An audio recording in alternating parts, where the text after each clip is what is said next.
Vous n'êtes plus anonyme, est-ce que vous ne regrettez pas l'anonymat? Je ne sais pas répondre à votre question. Ben, je ne sais pas quoi vous dire.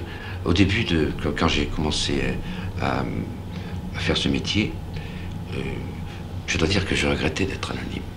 Parce que l'anonymat, ça voulait dire la méconnaissance. Et la méconnaissance, ça voulait dire le drame quotidien, du jour le jour, enfin, c'est abominable. Et maintenant, évidemment, je suis loin de ça. Mais je dois dire que je m'arrange pour ne pas être trop mêlé aux gens qui voient bien que je ne suis pas un être anonyme, mais qui me font bien sentir, mais le plus souvent, je dois dire, avec une façon gentille, d'une façon gentille, parce que je suis un romantique, et les artistes romantiques, on les ennuie pas on les insulte pas. Ça n'est pas comme les comiques. Les comiques sont des gens qui font rire sur la scène. Quand ils sont plus sur la scène, peut-être qu'ils ne rient pas. Comment les autres vous adressent la parole, dans la rue, au hasard? Comment sont-ils avec vous? Je ne sais pas, c'est très différent, vous savez. Mais il y a une chose qui m'a frappé. J'étais, il n'y a pas longtemps, à la télévision française, pour les actualités de la première chaîne. On m'avait filmé le long du quai aux Fleurs. Parce que j'ai une chanson dans laquelle je parlais du quai aux Fleurs. Et en attendant, en retrouvant l'équipe technique, on s'était transporté d'un endroit à l'autre. J'ai vu un type qui avait les apparences et puis qui était vraisemblablement un ouvrier, quoi. Un monsieur en tout cas qui gagnait pas sa vie comme il le faudrait. Il m'a dit, il a eu les larmes aussi, il m'a dit, tiens, voilà le patron. Je n'en sais rien. C'est bien. Lorsque vous chantez, est-ce que vous avez envie d'avoir des gens comme ça dans la salle? Oui, mais je ne sais pas, parce que je suis toujours aveuglé par les projecteurs. Comment sentez-vous cette salle qui est devant vous? Je sens tout. Les respirations. Les mouches qui maintenant ne volent plus. Les gens? Parce qu'ils m'écoutent aussi. Il conviendrait de ne les connaître que disponibles à certaines heures pâles de la nuit, près d'une machine à sous avec des problèmes d'hommes, simplement des problèmes de mélancolie.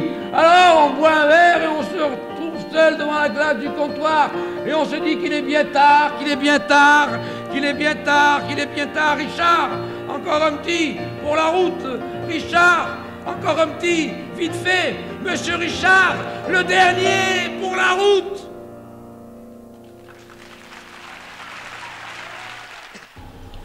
Lorsque les gens sortent du spectacle, que pensez-vous qu'ils disent? Je ne sais pas. Vous savez, je chante maintenant pendant 2 heures sans entracte.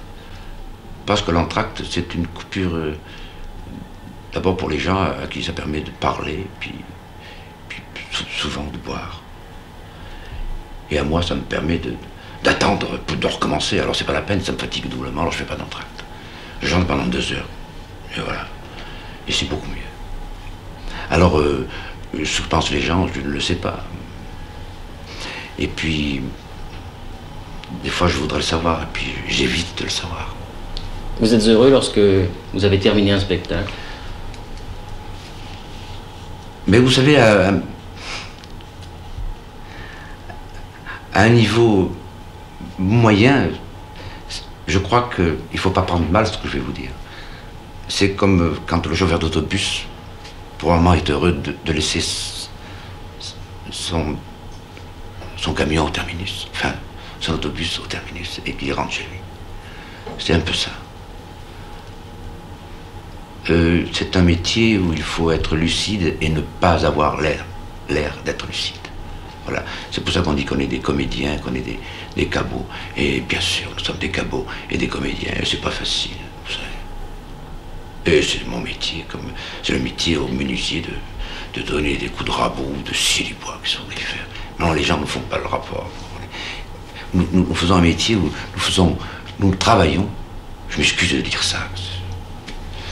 Quand j'écris de la musique, je travaille pas, mais quand je suis en scène, je travaille, parce que suis devant un tour incroyable. Je fais tomber les pièces comme je peux, et puis je les ramasse, et puis pendant 2 heures, vous comprenez. C'est comme ça que ça se passe.